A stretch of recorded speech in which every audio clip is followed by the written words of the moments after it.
Hi all, welcome back to my channel. आज के इस वीडियो में हम हमारे जीएसटी वाले चैप्टर को कंटिन्यू रखने वाले हैं और आज हम यहाँ पर हमारे क्वेश्चन नंबर 16 को सॉल्व करने वाले हैं। तो मैंने आप लोगों को ऑलरेडी क्वेश्चन नंबर 1 से लेकर के क्वेश्चन नंबर 15 तक का सॉल्यूशन अपने पिछले वीडियोस में बताया हुआ है। अगर आप लोग ये वाला वीडियो आज पहली बार देख रहे हो तो मैं आपसे रिक्वेस्ट करूंगा कि आप मेरे पहली वाली वीडियोस को भी देखो, जिससे आप लोगों को इस वाले चैप्टर को सॉल्व करने में बहुत ज्यादा हेल्प होने वाली है। तो चलिए आज का इस क्वेश्चन को सॉल्व करना स्टार्ट करते हैं। तो सबसे पहले हम क्वेश्चन पढ़ेंगे और जैसे जैसे हम क्वेश्चन पढ़ेंगे वैसे वैसे हम उस क्वेश्चन को डायग्राम में पुट करते हुए चलेंगे। सबसे पहले बोला है, a dealer in Maharashtra buys an article from a wholesaler in Mumbai. यानी मेरे पास एक होलसेलर है मुंबई में, वहां से एक डीलर ने सामान खरीदा। तो क्वेश्चन में क्या लिखा है, अ डीलर इन महाराष्ट्र, यानी मेरा जो डीलर है वो मेरा महाराष्ट्र से बिलोंग करता है और जो मेरा होलसेलर है वो मेरा मुंबई से बिलोंग करता है। कितना डिस्काउंट पे दिया गया, खरीदा गया, डिस्काउंट दिया गया 20% का। फिर क्वेश्चन में बोला गया है, the printed price of the article being 20,000, यानी उसका प्राइस था 20,000, उस पर प्रिंट किया हुआ था। He sells the article to a customer in Telangana, यानी डीलर ने वो आर्टिकल तेलंगाना में बैठे कस्टमर को बेच दिया।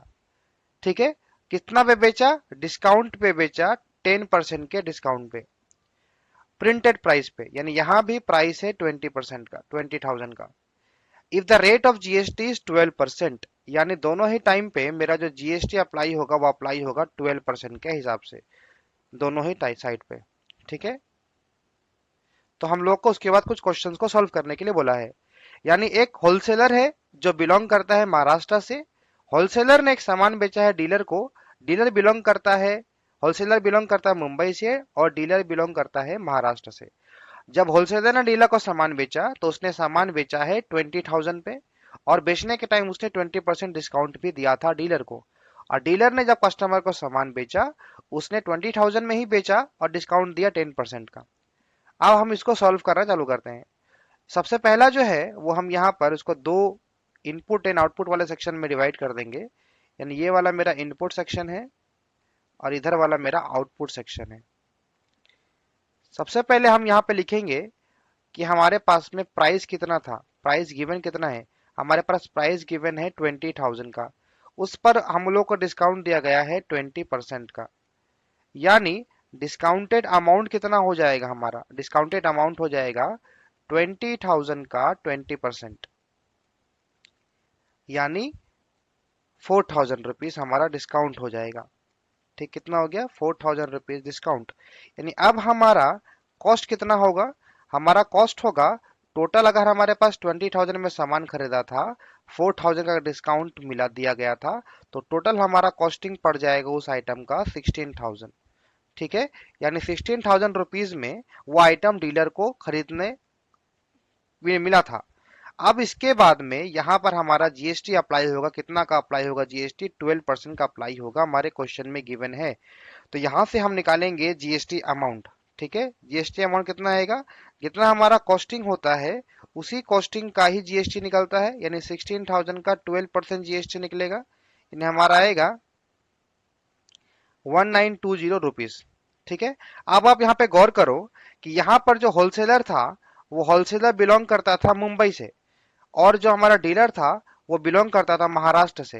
यानी सेम स्टेट में खरीदने का काम हो रहा है और बेचने का काम हो रहा है। इसका मतलब इस जगह पे हमारा सीजीएसटी और एसजीएसटी दोनों ही अप्लाई होगा। ठीक है, तो यहाँ पर हम क्या करेंगे, यहाँ पर हम इसका सीजीएसटी निकालेंगे। तो सीजीएसटी कितना निकलेगा, 1920/2। सीजीएसटी और एसजीएसटी जो होता है वो हमारा टोटल जीएसटी का हाफ हाफ होता है। जितना सीजीएसटी होगा उतना ही हमारा एसजीएसटी भी होगा। ठीक है, यानी अब हम लोगों ने यहां से सारा चीज निकाल लिया है। अब हम लोग राइट हैंड साइड में देखते हैं। राइट हैंड साइड में बोला गया है कि हमारा डीलर है वो महाराष्ट्र से बिलोंग करता है और हमारा कस्टमर बिलोंग करता है तेलंगाना से। यानी दोनों ही स्टेट अलग अलग है। जब भी स्टेट अलग अलग होता है उस केस में हमारा इंटर स्टेट का फॉर्मूला अप्लाई होता है।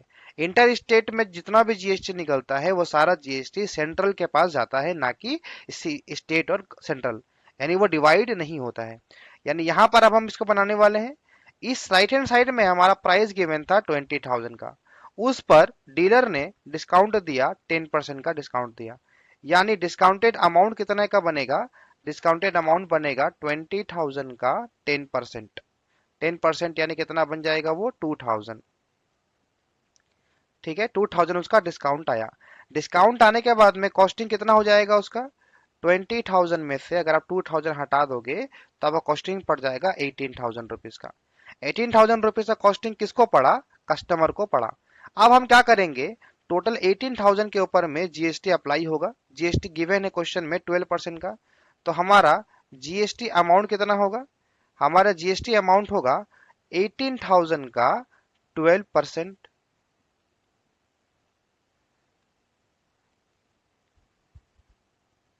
जैसे सॉल्व करोगे आप तो आपका आंसर आएगा 2160। अब आप यहाँ पे गौर करो कि डीलर जो है महाराष्ट्र से बिलोंग करता है और कस्टमर जो है वो तेलंगाना से बिलोंग करता है, यानी चूंकि ये दोनों ही स्टेट अलग अलग है तो यहाँ पर हमारा सीजीएसटी और एसजीएसटी में डिवाइड नहीं होगा, यानी सिर्फ और सिर्फ हमारा यहाँ निकलेगा आईजीएसटी। आईजीएसटी निकलेगा 2160, यानी ये और फर्दर डिवाइड नहीं होगा।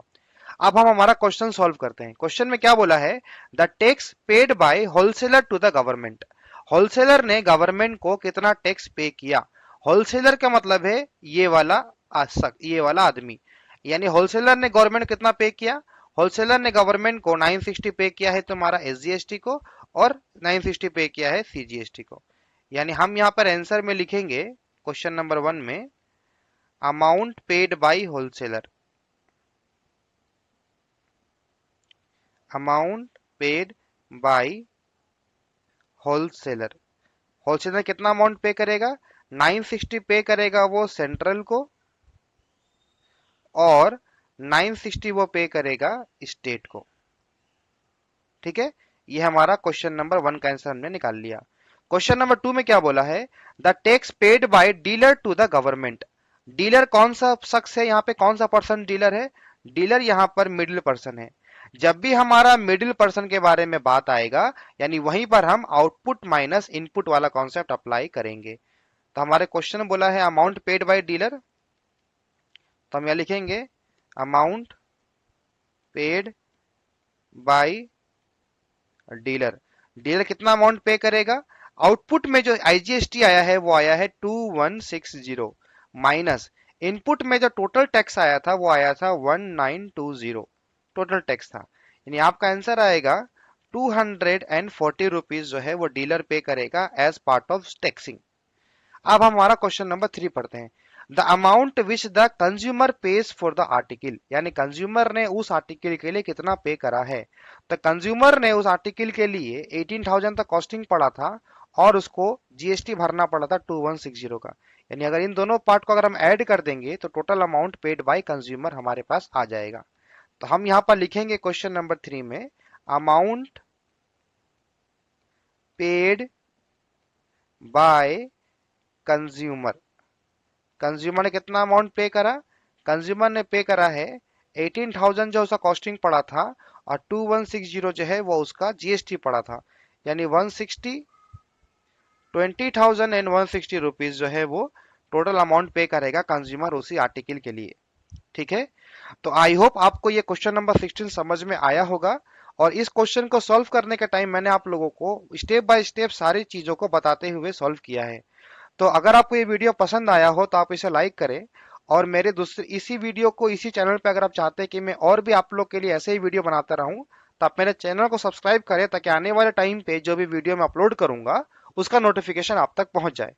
So thank you so much for watching my video. मिलते हैं अपने अगले वीडियो में।